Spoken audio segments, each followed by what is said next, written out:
The Great Lakes contains 84% of all fresh water in the United States and nearly a quarter of all fresh water on Earth.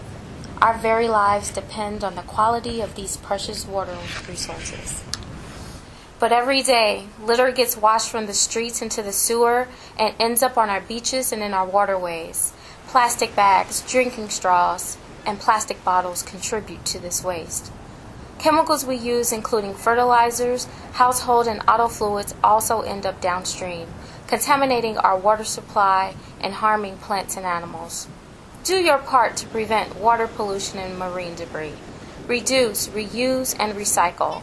Dispose of your trash properly. To get involved in local cleanup efforts or to learn more about water quality, check out www.epa.gov/ohwow. This message was brought to you by the Chicago District, United States Army Corps of Engineers.